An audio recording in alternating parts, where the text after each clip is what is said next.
जेव्हा द्रौपदीला जेव्हा सभेमध्ये आणलं गेलं आणि आपली विटंबना थांबवण्याकरता म्हणून तिने आपले जे काही 5 पती आहेत त्यांच्याकडे बघितलं. तिला वाटलं हे माझे एवढे सक्षम पती आहेत, एकेकाचा पराक्रम बघाल तर केवढा आहे, ह्यांच्यातलं कोणीही मला सहज वाचवेल, माझ्या आणि विटंबना थांबेल.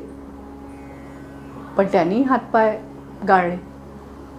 भीष्माचार्यांकडे तिने बघितलं, कृपाचार्यांकडे बघितलं की हे जे काही ज्येष्ठ आहेत घरातले, गुरुतुल्य आहेत, ते तरी माझी विटंबना थांबवतील.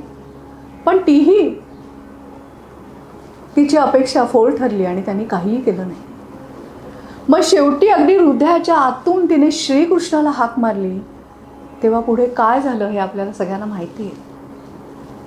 मग जेव्हा नंतर तिने श्रीकृष्णाला विचारलं, अरे हे सगळं घडत असताना तू कसा काय शांत राहिलास, तू काही केलं कसं नाहीस, माझी विटंबना झाली होती भर सभेमध्ये आणि तू काय करत होतास, असं जेव्हा तिने रागारागाने त्याला विचारलं तेव्हा श्रीकृष्णाने तिला सांगितलं, अगं तुझ्या बाजूलाच होतो की मी, वाट बघतोय तुम्हाला हाक कधी मारशील, पण तुला बाकी सगळ्यांवरती विश्वास होता आणि माझी आठवण आली नाही.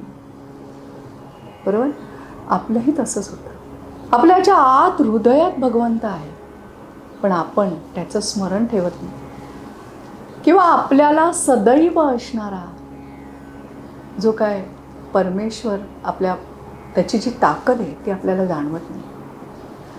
प्रपंचेमध्ये आपण अडकल्यामुळे, तिची माया, त्याची पट्टी आपल्या डोळ्यावर चढल्यामुळे खरं जे हृदयामध्ये ठेवायला पाहिजे परमेश्वराला, तिथे आपण जागाच ठेवत.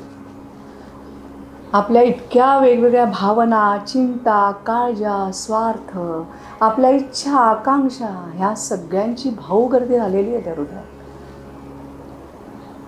आणि त्या हृदयामध्ये आपण जर परमेश्वराला, तो तिथे आहे असं म्हणून जर आपण प्रत्येक कर्म केलं, जाणीवपूर्वक केलं आणि ते केल्या केल्या त्याला अर्पण केलं, तर असं समजू नकोस की तुझ्या हातात काही नाही, तो परमेश्वर तुला कधीही सोडणार नाही, असं समर्थ रामदास स्वामींनी ह्याच्यातनं सांगितलं.